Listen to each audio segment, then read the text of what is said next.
queridos irmãos e irmãs. Ontem nós concluímos as reflexões sobre a luxúria, né? Foram 3 colocações sobre a luxúria. Falávamos sobre o combate da luxúria no que se aplica de modo particular ao homem e à mulher. Hoje falaríamos da cobiça, né? Esses três pecados assim, considerados assim mais rudes, né? Mais animalescos, né? Mas nós vamos deixar o início dessa reflexão sobre o combate à cobiça para a reflexão do dia de amanhã, nesse nosso grande retiro de Quaresma. E hoje quero fazer uma colocação, quero abrir um parênteses, né? De vez em quando a gente abre uns parênteses dentro do cronograma que a gente traçou. Quero abrir um parênteses para falar de algo que está no meu coração. Hoje de manhã eu rezava algumas coisas na oração da manhã, bem cedinho, e eu estava pensando, é preciso crescer, sabe? Crescer espiritualmente, é preciso tomar medidas para crescer, é preciso se esforçar de verdade, é preciso desejar de verdade a vida em Cristo. Sabe, às vezes nós somos meros espectadores, às vezes nós somos meros ouvintes na caminhada, e isso é muito ruim. Eu já falei um pouco disso há pouco tempo, até acho que terça-feira passada no grupo, na pregação eu colocava isso, né? A formação é muito importante, mas não adianta ficar só na formação, não adianta ficar só no entendimento, né? A gente tem sede de entender, isso é próprio do ser humano, e às vezes na vida espiritual a gente chega num ponto que a gente fica estacionado apenas no desejo de conhecer, de entender intelectualmente, e toda a nossa vida se reduz a isso, a entender, a compreender. Eu quero saber mais, eu quero entender mais, eu quero, né? Eu tenho fome de entender. Tudo bem, isso é ótimo, mas se a pessoa fica só nisso, ela estaciona. Talvez ela seja capaz de entender muita coisa, talvez ela seja capaz até de dar boas formações, mas ela mesma não vai crescer mais, ela não vai mais avançar. E crescer significa avançar no nível, na profundidade de união com Deus. Estacionar significa que você deixou de crescer na união com Deus, na configuração da sua vida a Cristo. Então nós não podemos estacionar apenas no entendimento, no conhecimento intelectual. Acontece que quando nós crescemos no conhecimento intelectual apenas, no entendimento das coisas de Deus, da doutrina, dos assuntos espirituais, nós temos a impressão de que estamos crescendo muito, porque já entendemos muito. Então eu acho que quanto mais eu entendo com a cabeça, mais eu cresci, mas nem sempre é assim. Porque o conhecimento intelectual, o estudo, o entendimento dos mistérios precisa ser acompanhado da prática. A prática, vamos pensar nessa palavra, a prática, o colocar em prática, o tomar medidas, tomar emendas, se programar para realmente crescer. Pensemos. Quantas formações nós escutamos? Quantas homilias nós escutamos? Quantas pregações fantásticas você já escutou? Fantásticas, sabe aquela pregação que você sai dela tocado e você, nossa, que maravilha!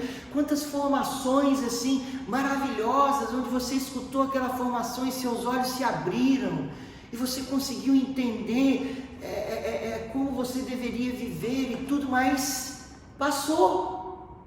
Você escutou, você gostou, você foi tocado, mas você não fez a sua parte depois, você não parou, olhou para aquilo que você recebeu e pensou: como eu vou colocar isso em prática? Quais medidas eu tenho que tomar? O que eu tenho que fazer? O que eu tenho que mudar? Não fez um planejamento, não levou para a oração, não buscou a graça de Deus, de viver aquilo que você gostou tanto, quando ouviu ou quando leu. Então nós não podemos ficar apenas no conhecimento, é preciso ter o colocar em prática. Jesus disse: quem me ama é quem ouve essas palavras, ouvir. Então, quem me ama é quem ouve as minhas palavras, é tudo isso, é ter sede de formação, é escutar, é ler, é buscar conhecer os mistérios de Deus, buscar conhecer as coisas de Deus, as verdades da fé, tudo isso está aqui.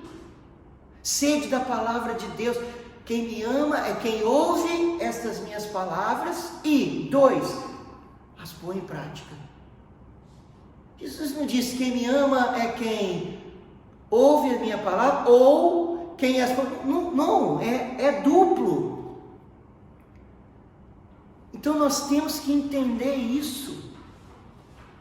Nós temos que querer, nós temos que tomar de assalto a salvação, nós temos que tomar de assalto a vida espiritual. Se não tiver determinada determinação, não vai avançar.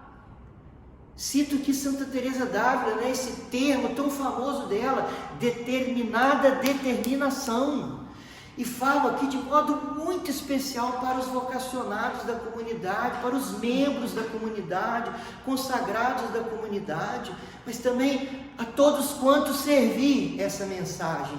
Se não tiver determinada determinação, não vai crescer na vida espiritual, na vida mística, na vida sobrenatural da graça de Deus. Se não tiver determinação de mudar o estilo de vida, de assumir um novo modo de viver. Olha o estilo de vida do mundo moderno.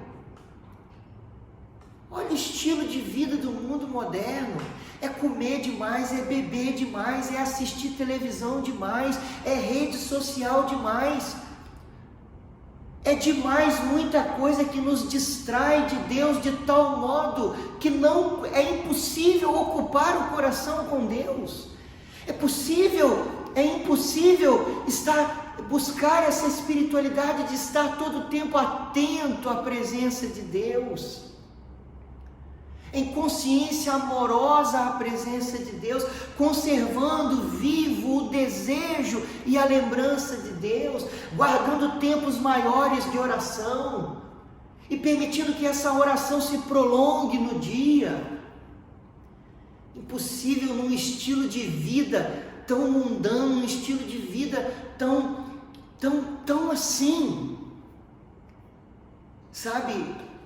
A comunidade Jesus está viva, assim como eu penso, congregações, ordem, novas comunidades de vida e aliança, essas novas fundações que trazem consigo um carisma, uma espiritualidade, uma missão. O que elas trazem? Elas trazem um modo de vida. Aos vocacionados que fazem caminho na comunidade, aos membros consagrados da comunidade. Se você ainda não entendeu que a comunidade pressupõe um modo de vida, é um modo de vida tal que te permita, que te dê condições de ser todo de Deus. Porque se você não entendeu ainda que se você não tiver condições de ser todo de Deus, você não vai conseguir, ainda que você queira. Ainda que você queira, não é suficiente querer apenas. Você tem que ter as condições. Então a regra de vida da comunidade, o estilo de vida, o modo de vida é um modo de vida. É um modo de vida. Modo de vida onde a vida de oração é muito importante, onde a leitura espiritual é muito importante, Para pensar o tempo que você gasta em rede social, assim, futilmente falando.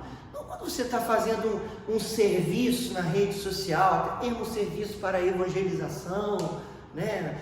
Hoje a evangelização está se dando muito pela internet. Mas pensa, quanto tempo você gasta futilmente com rede social, Instagram, Facebook, etc. Quanto tempo nós gastamos futilmente assistindo televisão, programas que não acrescentam nada, só assim, é só entretenimento. O que é entretenimento?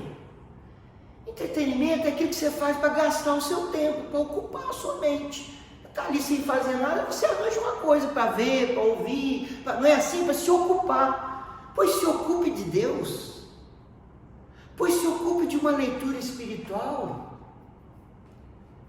Não é proibido se ocupar da televisão, da rede social, não é isso. Não é mesmo, com certeza. Mas acontece que, vou citar aqui, Evagrio Pontico e São Máximo Confessor, dois homens do deserto, dois padres, santos padres da igreja, eles diziam uma coisa que a raiz de todo mal está no excesso dos desejos, né? No excesso das coisas. Então este excesso nos impede de nos ocuparmos de Deus. Um coração ocupado com o mundo não se ocupa do céu, não se ocupa do céu. Então nós temos que ter isso em mente. A prática. Veja, nós falamos aqui, só um exemplo. Nós falamos aqui da gula e da luxúria apenas. Falamos da filáusia. Então essa questão, né? Como é importante mortificar o amor desordenado a si mesmo, né? O apego a si mesmo, essa filáusia. Falamos das consequências do pecado original, né? Nossa natureza decaída. Aí falamos da gula e da luxúria.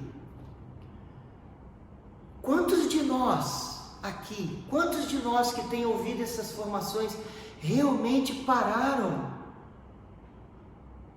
para realmente colocar em prática o que foi falado, para levar a sério o que foi ouvido?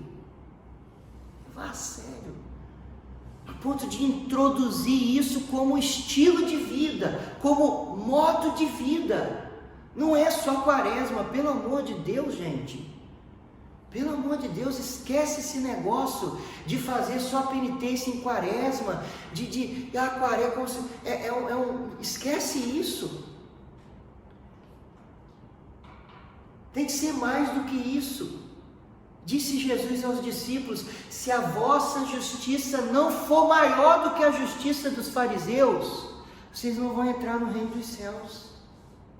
Disse Jesus: o reino dos céus pertence aos violentos. A gente tem que ter seriedade com a vida espiritual. Quem não tem seriedade com a vida espiritual vai viver uma vida espiritual meia boca e nunca vai crescer, nunca mesmo. Tem que ter seriedade.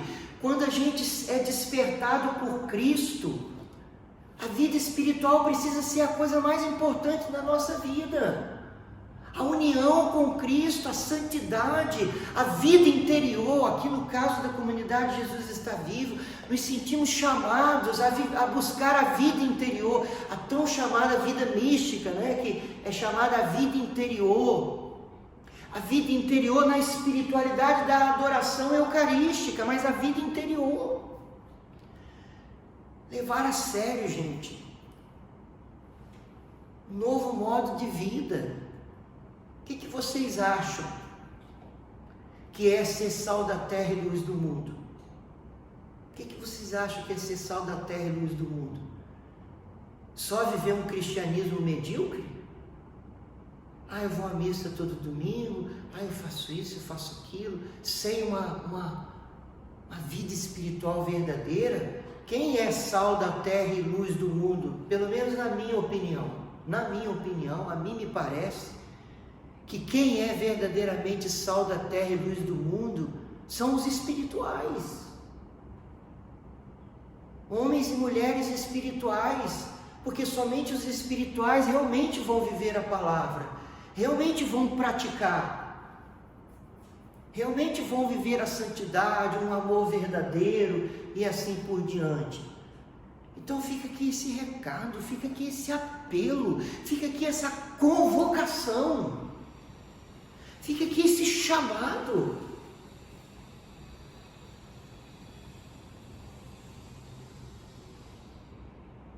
Que Deus nos abençoe, né? Que Deus nos ajude, que Deus plante, coloque, desperte no nosso coração o desejo da santidade, o desejo da vida espiritual. Aquele teólogo famoso, Karl Rahner, uma linha um pouco diferente, por exemplo, da linha do Ratzinger, né? Uma linha mais espiritual, a de Ratzinger, mas ele disse uma coisa muito bacana, eu gosto sempre de citar, né? No futuro, ou os cristãos serão místicos ou não serão cristãos. É forte, né? Ele disse isso há muito tempo.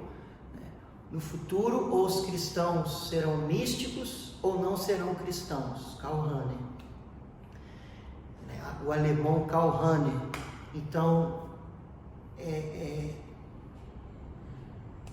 o novo, né? É o novo. Nossa comunidade tem esse chamado de viver uma vida espiritualidade, uma vida espiritual intensa, viver até aspectos, elementos da vida monástica no mundo, mas sem ser do mundo. Então, Deus nos abençoe. Até amanhã, se Deus quiser.